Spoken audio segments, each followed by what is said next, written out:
clapping and everything. Thanks very much for inviting me here this morning. The song that we've just had, I think you'll realise as we go on, is actually pretty relevant to this story. But before I tell you about the adventure that befell me back in 2007, I think it's important to put it into a bit of context. Back in 2001, my husband Katie's dad was diagnosed with an incurable form of blood cancer. And maybe some of you realise that already that, you know, when something like that happens to you, it really concentrates your mind. Clive was lucky. He'd always, he responded very well to the treatment he was given. It was treatable, not curable. He had long periods of fairly good health, and he'd always been a really, really adventurous traveller. In the 5 years before he was diagnosed, we'd looked after my mum, who'd had a major stroke, meant we couldn't go away together. And he did all sorts. I said to him, you've got to have a holiday every year, but please, I'm not that altruistic. Please go somewhere that I'd pay good money not to go to. And he did. He went whitewater rafting down the Grand Canyon. He walked the High Pyrenees. He loved adventure. After his diagnosis, we sat down and had a chat together and thought, we've just got to use the time that you've got. And we literally got out the atlas of the world. Right, where do you want to go? And we did some wonderful journeys. We went to the Galapagos. We went several times to New Zealand. We really did have some adventures. So I was quite surprised when one Sunday afternoon we were sitting in front of the fire, as you do with the travel supplements, and he looked at me and said, do you fancy a cruise? I thought, I must be feeling more poorly than I thought, because that was not his sort of a holiday. I never asked enough questions of Clive. I just said, yeah, that sounds wonderful. Started thinking about cocktail frocks and things like that. A couple of weeks later, the kit list arrived. There was no mention of cocktail frocks. It turned out we were going to East Greenland, to the biggest fjord in the world. We flew out to Reykjavik. There, amongst all these floating tower blocks that I'd rather had in mind, was a very small red ship, known in travel circles fairly unadventurously as the Little Red Ship. The Explorer. I thought he was kidding when he said that was the ship we were going to get on. He wasn't. We got on it. The first thing that was said to us when we all met in the little lounge was, this is not a cruise, it's an expedition. And I thought, yet again, I've been had. However, by the end of that first 10-day trip to Greenland, I was absolutely hooked. We got to places you couldn't possibly get to. We saw things that you wouldn't see. We had some wonderful lecturers on board who helped us to identify all the birds. They told us about the history and the wildlife of the place. It was brilliant. Had I known beforehand that it was going to involve me going down a gangplank on a small ship that's doing this and getting into a little inflatable that's doing that, I wouldn't have gone. However, I came back, I was hooked, Clive was extremely smug. We decided we'd go on another one on the same ship. We went to the Antarctic. First of all, sorry, before that we went to the Arctic. We saw polar bears, we had a wonderful time there. And while we were on that second trip, we realised that the big one, if you're into this sort of holiday, and by now I was, is to go to the Antarctic. And it actually made me feel quite sad because people were saying, oh, so-and-so retires in 5 years' time. We've already booked to go to the Antarctic. We didn't have that luxury. We would go to Walsgrave Hospital, see Clive's wonderful consultant, Beth Harrison. Clive had a tried and tested routine. As he got to the door after the consultation, if things looked okay, he would say, oh, just one more thing, Beth. And Beth Harrison would put her head in her hands and say, oh God, Clive, where are you going this time? And fair play to her, she didn't blanch when he said, well, we thought we might try the Antarctic. So November 2007 saw us get on a plane at Birmingham Airport. We flew to Buenos Aires. We had a couple of days in Buenos Aires, got to know the other people that were going to be on the trip. We had an internal flight down to Ushuaia, which if you can visualize South America, if you get right down to the pointy bit down at the bottom, you've got, I'll do it from your side, you've got Chile that side and Argentina that side. we were right at the southern tip of Argentina. Clive's luggage obviously knew something that the rest of us didn't know. It wasn't there. It had taken itself on a trip of South America, which was a bit tricky because, you know, you need special cold weather gear when you're going that far south. But we begged, borrowed and hired enough stuff to get on board. We set off. Everybody on board had heard that a passenger had not got their luggage with them. People were so kind. They all offered woolly hats and gloves and, most importantly, battery charger for Clive's beloved camera, which Katie inherited. There's a book of photographs which Katie and her sister Lucy put together for me after Clive died. It's got all the holidays that we had at this time. Please look to see where you are. I regularly get asked the question, oh, I didn't know there were flamingos in the Antarctic. Well, there aren't. That was when we were in the Galapagos. But there are some fabulous pictures, and if you're into penguins, that's your book. We went to the Falklands first. That was really interesting. Then we went on to South Georgia. The trip was called In Shackleton's Footsteps.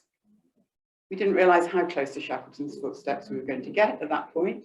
But we visited the whaling station in South Georgia where Shackleton raised the alarm of what had happened to him as they neared the Antarctic. That was really interesting. We visited his grave. He's buried there. And the trick there is that you take a bottle of whiskey with you. You drink half the whiskey and you pour half of it onto Shackleton's grave. Not too many flowers growing around there, but I'm sure if you sucked one of the blades of grass, you'd have a hangover for a week. We were about 10 days into the cruise, and we started to realise that the weather conditions were not in our favour. We woke up one morning, we were supposed to be going to the South Shetland Islands, which are not far away from the Antarctic Peninsula. And we were greeted by the sight of this absolutely enormous ice shelf.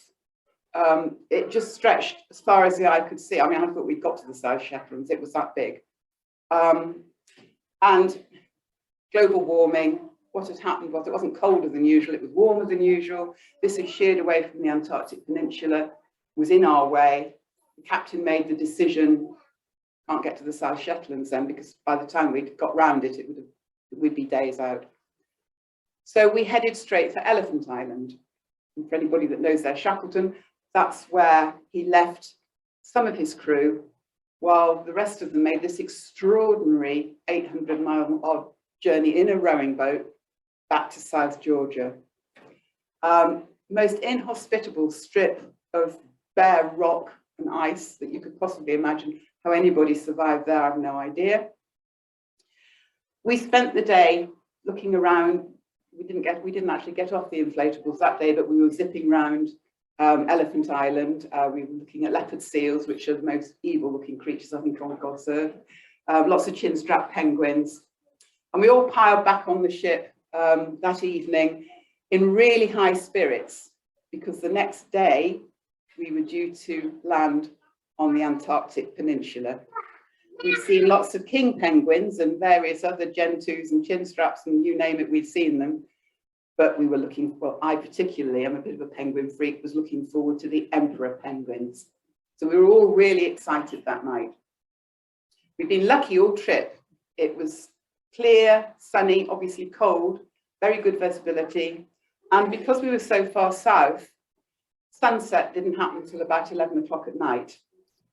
And that night it was an absolutely stunning sunset. Everybody piled on deck with their cameras. There's a very poignant photograph. It always brings a lump to my throat when I see it, of the bow of the Explorer, the little red ship, with her pennant, looking into the sunset on what was to be her last night. We got an early start the next day, so as soon as everybody got the photographs, nearly everybody piled off back to bed. I stayed on deck because we were going through an ice field. I always took the video footage and Clive always took the still photographs. And I would talk into the video footage because, you know, it was aimed at the kids when we got back, the grandkids. And I was saying, you know, we're going through an ice field, panned the camera around behind me. The ice had frozen absolutely solid behind us, thinking of Ernest Shackleton. You couldn't see where we'd come. In front of us, there was clear water. I don't know how far in front of us, several hundred yards in front of us. I was standing just to the starboard of the deck, excuse me, senior moment, where the captain stands. Yeah. And he was steering. We'd got headlights, kind of searchlights going across the ice, and you could see the black of clear water. Now, by this time, I'd been to Greenland and I'd been to the Arctic, and I was used to going through ice fields. But the magic of them never goes away. The sound that you get of the ship going through an ice field, because you put it technically, you bash the ice, you make a crack in it, you shove your way through that crack and repeat. Now, this is normally done very, very slowly. And that night, we were going quite quickly. The ice was thicker than I'd seen it before. It was quite lumpy. And I got the impression that the captain was thinking, right, we're going to ram our way through that last bit of ice, and we're on our way. We'd already failed to get to the South Shetlands. You know, imagine what we'd all felt like if we'd woken up the next morning to find we were on our way back to Argentina and we hadn't made the Antarctic Peninsula. That was what I thought was probably going on in his head. It was fascinating. I wasn't scared. It was exciting. There were just a couple of other people on deck. I was standing next to one chap when suddenly there was just a little jink on the camera, no more than that. And we just kind of said, oh, what that was, and went on with what we were doing. That was how dramatic the actual start of this whole thing was. A few minutes later, it's been absolutely silent on the bridge. That was the word I was looking for. Suddenly, a phone rang, people talked. One of the officers came out of the bridge, went down towards the cabins at no great speed. He came back a hell of a lot faster than he'd gone. The captain then went running down towards the cabins, and he came back shouting out, "This is serious." At which point I thought, right, I better get my camera into my pocket, get down to the cabin, wake Clive up, who was a very heavy sleeper. There's something going on. But I needn't have bothered about that. By the time I was halfway back down to the cabin, we'd had the 7 short blasts and 1 long blast that you normally associate with a drill. And this was followed by the captain over the tannoy saying, "This is not a drill. This is not a drill." At midnight. We were a very, very well-disciplined bunch of travellers by this stage. We'd been on the ship for 10 or 11 days. We got very used to doing what we were told when we were told to do it. If you're on a ship that's doing that, and you've got to jump into an inflatable that's doing that, you get really good at following instructions. We'd had a lot of drills. Within minutes, everybody was in the muster station, which was the lecture theatre at the back of the ship, in full cold weather gear, as we've been told to. So, you know, all the clothes you could get on, life jacket over the top, leave everything behind. We were there very quickly. Apart from 3 young American lads who were doing the trip as cheaply as they could, they had been in the bottom cabin in bunks, one above the other, and they were still in their pajamas. We soon found out why. The one in the bottom bunk had rolled over in his sleep. His hand had dropped into icy water. They had raised the alarm. There was no panic. In fact, there was no panic at any stage throughout the entire thing, which, you know, looking back, is remarkable. But there wasn't. We sat in there. We waited for the captain to come along. People were telling jokes. You know, the crew were obviously trying to keep us calm, but there was no need for that. We were calm. Eventually, the captain came. His English was poor. He was Norwegian, but we got the drift of it. And what had happened, he said, was that we had hit an underwater spur of ice, which for anybody who does pubquiz is called a growler. Now, I had never heard of that expression, apart from talking about dogs, before or since, until I went to the Belfast Titanic Museum a few years later, and there was talk of growlers. And I'm jolly glad I did it the other way around, because there would have been an awful lot of panic that night. However, He said that we had this growler had hit the hull of the ship, which was ice hardened. It had punched a hole through that. The water had gone into the cabin where the young Americans were.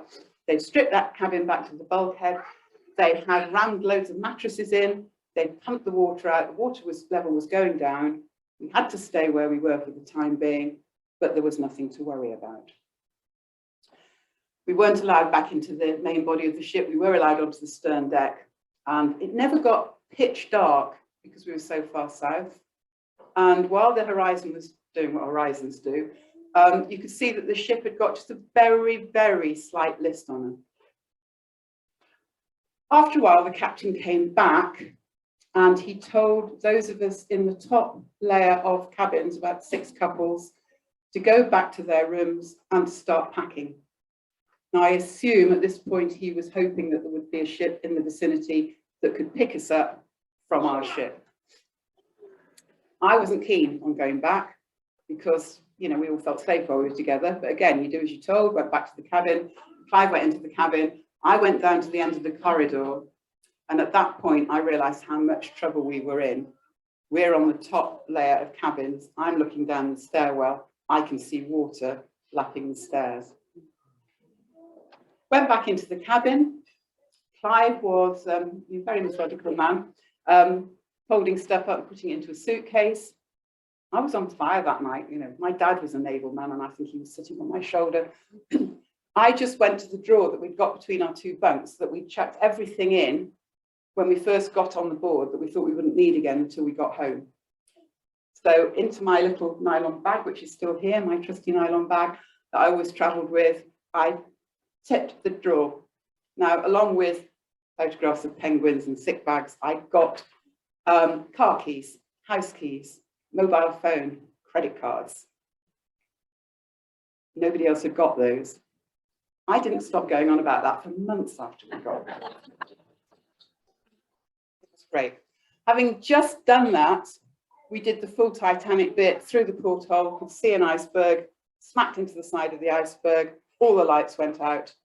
I didn't have to be told twice to get back to the muster station. We knew we were in really big trouble. The captain came back and announced that he had put out a Mayday, which had been picked up in Rome. Okay. Maybe the Pope could say one for us, but I didn't find that terribly reassuring. What I didn't realise at the time was that because there were 28 different nationalities on board that ship, this was an international rescue operation. And when it actually came down to it, bizarrely, the rescue operation was put together by Falmouth Coast Guards. Absolutely extraordinary. Little hut on the top of the hill above Falmouth.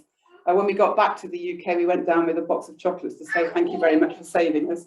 And we had a brilliant day. They were really interested to hear our side of the story, and we were interested to hear theirs, but that was well into the future. There was still no panic. We could still go onto the stern deck, and on the stern deck, you could see that the ship was now listing like this. And then what probably was the most heart-stopping moment of the whole incident, I think, was that across the tannoy, quite unexpectedly, came the words, "Abandon ship, abandon ship, abandon ship." My heart still, it does it now. That was scary. There was still no panic. We had lots of drills. We knew what we'd got to do. There were 4 wooden lifeboats, 2 on each side of the ship. We made our way to the lifeboats, 2 of which were nearly in the water, 2 of which were way up here. We were directed towards one of the ones that was way up there. It was really hard to get to the lifeboats because we were having to clamber along, holding onto the rails, because you couldn't, you know, you couldn't get your balance. We were on such a slope. We climbed into the lifeboats. It was all terribly polite. I mean, there were 28 Brits on board. I think that helped. But everybody shuffled around, made sure somebody had got somewhere to sit, and we all sat there, and we sat there, and we sat there.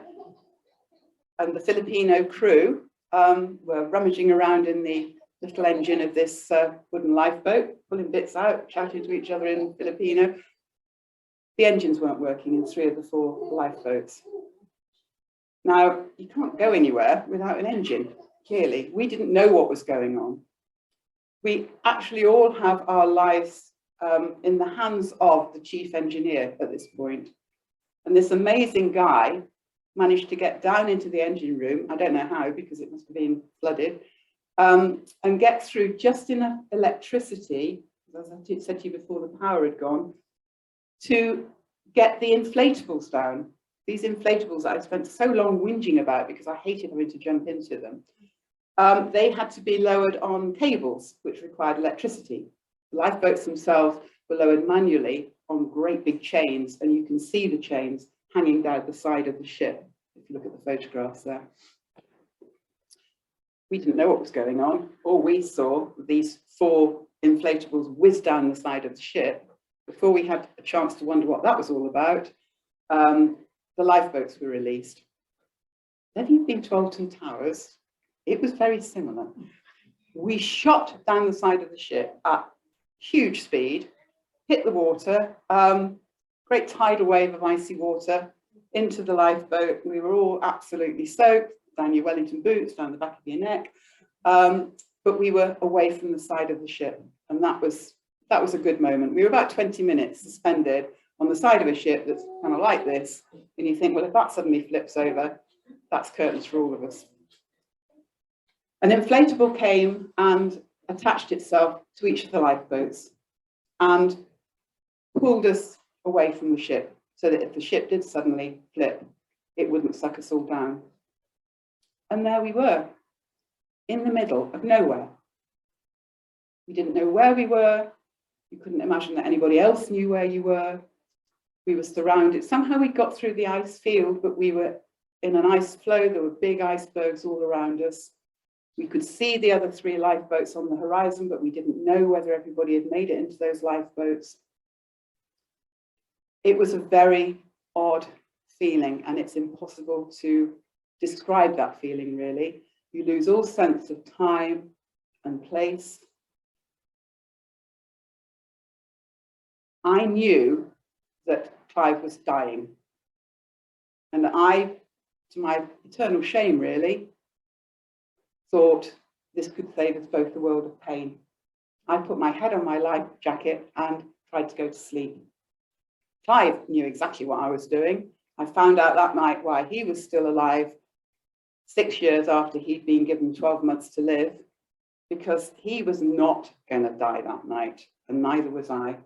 He stood in front of me, he protected me from the wind. Every time I shut my eyes, he shook my shoulders to wake me up. He was utterly convinced that we were going to survive. And listening to that song that we had, I'm sorry, I'm going to get emotional on that, I realised that there was a purpose for us still to carry on that night. It was against all the odds, but we did. As I say, you lose all sense of time. If anybody had told me we'd been in the lifeboats for half an hour, I'd probably believed it. If they'd told me we'd been in the lifeboats for 12 hours, I'd have believed that too. It was actually about 5 hours, and they were 5 very unpleasant hours. It was cold, we were wet. We were also very seasick. If anybody's ever been on a fishing trip where they cut the engines, it wasn't rough by standards, the normal standards of the Southern Ocean, but boy, it was rough enough. Most of us were very, very sick. And we were absolutely silent. When we got back to Punta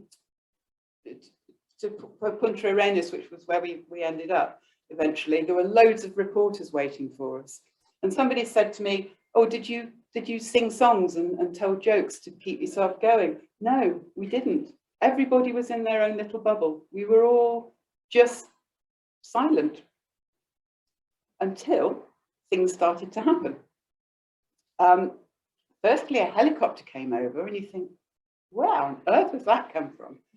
That was the National Geographic helicopter from the Antarctic survey. I mean, we were literally a couple of miles away from the Antarctic Peninsula. We didn't know that.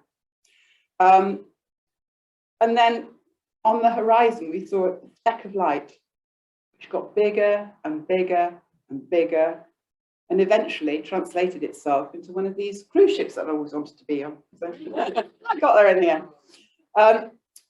However, our ordeal wasn't over because, you know, we were very wet, very cold, very tired. We then had to clamber from the lifeboat into the inflatable in little groups. I was one of the first off because apparently I was hypothermic by that point. I don't know. We then were taken to the side of the ship.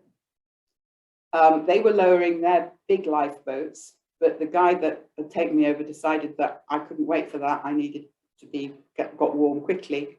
So I had to climb up a ladder, up the side of the ship and into a hold. Now, Katie will testify to the fact that I can't ride a bicycle. You know, if I get on a step ladder, I'll fall off it as soon as I look at you. But Clive was still on the lifeboat at that stage, and he said, I was up that ladder like a monkey. So it shows you what you can do when fear takes over. I can remember very clearly being hauled into the hold of this ship, dumped on the floor, and somebody coming with this big blue cellular blanket and wrapping around me. As we arrived, we were taken into a lounge. It was a Norwegian ship called the Hurtigruten. No, it wasn't. It was a Hurtigruten ship called the Nord-Norge. And they were brilliant. They put a lounge aside for us because we didn't want to be speaking to their passengers, obviously. And gradually, people started to come in, and it was a wonderful moment. And finally, the captain and the expedition leader came on board, and we realized that everybody had been saved. What wasn't so good was that we then, for the benefit of the passengers on the Hurtigruten liner, circled our little dying ship 2 or 3 times so they could take photographs of it. It was like watching a dog being run over in the road. We all cried. It was awful. As I said, my dad was a Navy man, and he always used to say to me, the saddest sight you can see is your ship go down. And I never understood what he meant, but I understood that night. We didn't actually see the ship go down. She went down about midnight that night, by which time we were well away from her. And somebody came through and said, the radar signals have stopped. And it was like a family death. It's hard to explain. So now we're on the rescue ship. Within about half an hour of the last people arriving on that ship, there's a whiteout blizzard, which would have killed each and every one of us within apparently 2 minutes. We were that close. It was just amazing. But then, of course, we're stuck on the rescue ship, which can't go anywhere because of the blizzard. They're getting further and further behind with their schedule. About 5 o'clock in the afternoon, the snow stopped. We then have to get off the rescue ship, back into the, excuse my language, bloody inflatables. And then we were taken to King George Island, which is just before you get to the Antarctic. It's an international research place. It was bizarre. You know, 1 minute you're there in a lifeboat contemplating eternity, the next you're being frog marched up a steep beach, which was knee-high in snow, by men with rifles. It was really odd. A few of us, the ship's doctor knew Clive had got medical problems, a few other people that were deemed to have medical problems. We were taken to a log cabin of one of the research, it was actually the Chilean research station. Everybody else had to sleep on the floor in the gymnasium, so we got away pretty lightly there. And when we got there were about half a dozen of us. We walked into this little log cabin. There was a tiny little telly in the corner in Spanish, you know, 24-hour news program.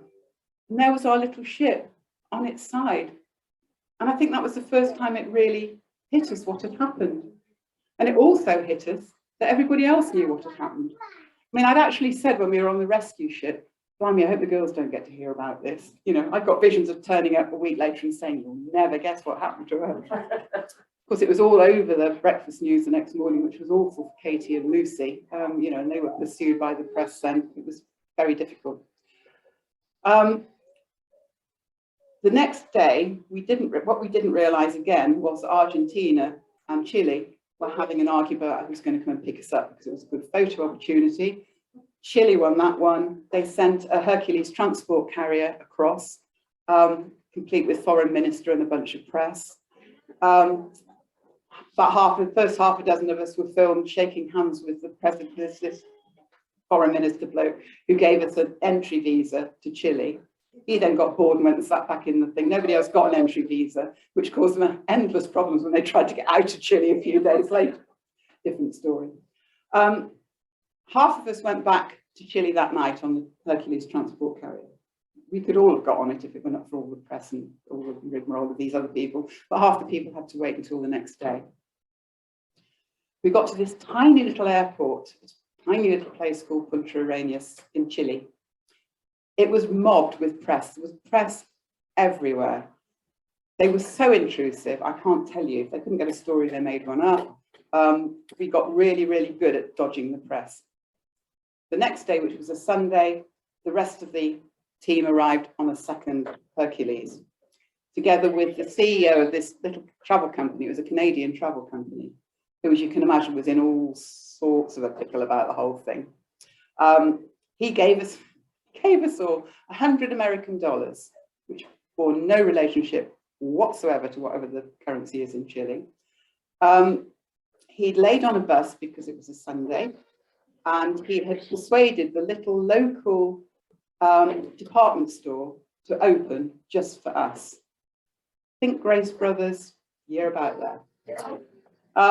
It was absolute carnage. We all piled off the bus into this tiny little department store. The women, without exception, headed for the knicker department. I don't think there was a pair of knickers to be had in Punta Arenas for months afterwards. People were grabbing tracksuits, cocktail frocks. That was just the men. We looked a very motley bunch at dinner that night, but at least we'd all got clean clothes, because by that stage we must have smelled worse than the penguins. And we were very, very lucky to be British at that point, because the British ambassador had flown down from Santiago with his team. They were magnificent. If you remember, I had rescued my mobile phone, which came in really handy when we were on the rescue ship, because they'd got a radio signal. So I was able to send a text to the kids just to say, we're safe. I didn't know at that stage whether they knew we shouldn't have been safe, but I thought I'd send them that. They'll think mum's off on one if they haven't heard anything about it. But next person to me said, oh, you've got your phone. Could I borrow your phone? As I said, there were 29 different nationalities on that ship. I had a phone bill for 600 quid from Vodafone. But on Vodafone, God bless them, I rang them up and kind of poured out this story, and there was a little silence on the other end of the phone, and he said, oh, I don't think you'd have made that one up. And they wiped it. They wiped the bill. So thank you, Vodafone. But the staff from the British Embassy they bought, things, really sensible things, like they all bought their mobile phone chargers, because of course by that stage my phone was out of charge. I hadn't got the charger with me. Managed to get that charged up, and they were really helpful.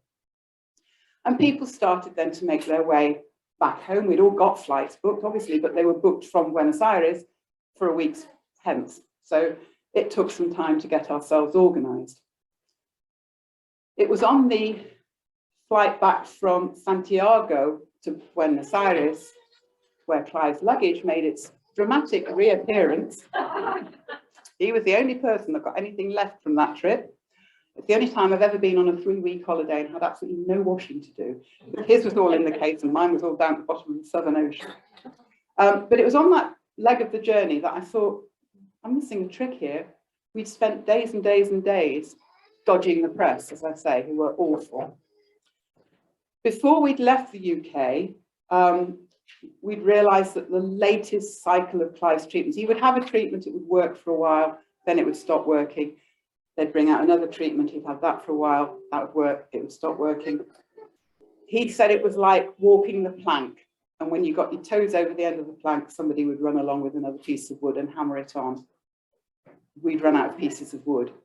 There was only one treatment left, that was a drug called Velcade, which was not available on the NHS.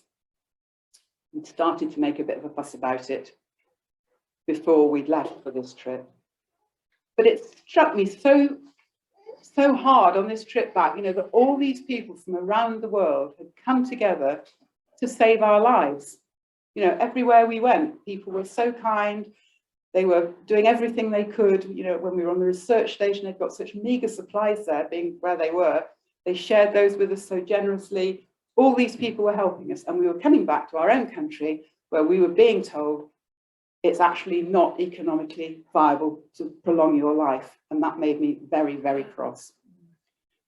So I went and sat next to the chap from ITN News, who was a few rows ahead of us, and said, I've got video footage of the whole thing, from when we were on deck, through to when we were in the muster station, through to when we were in the lifeboats. We took some footage of the ship, which was actually used for the incident report as well. Gold dust to him. I said, I don't want any money for it. I want you to publicise our plight. By the time we got back to Birmingham, there were loads and loads of press waiting for us. We gave interviews, and within about 6 weeks, this Velcade was made available to us on the NHS. And I'm delighted to say that it's available now to anybody who wants it on the NHS. And in fact, the treatment room at Walsgrave, where they give it, has got Clive's name on the door because we collected loads of money to make the treatment room. Sadly, the treatment came too late for Clive, and he died in March 2009. And I set up a fund in his memory, which is financed mainly by giving these talks to big groups and, you know, after dinner speaks and things like that. And what we do is I work mainly with the Marie Curie nurses at Walsgrave, and we provide treats for people who are dying, basically.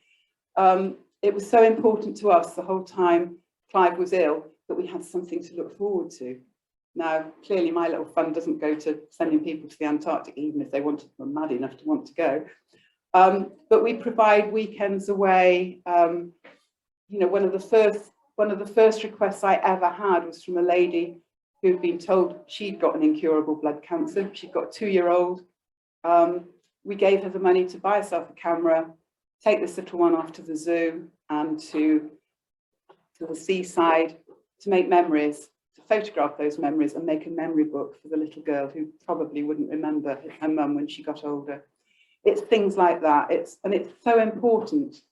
And that makes me realise, there we go, why we didn't die that night. You know, some good has come out of that. I've helped, I mean, I've raised about £30,000 doing this, and we've helped so many people, and God's good. So thank you very much.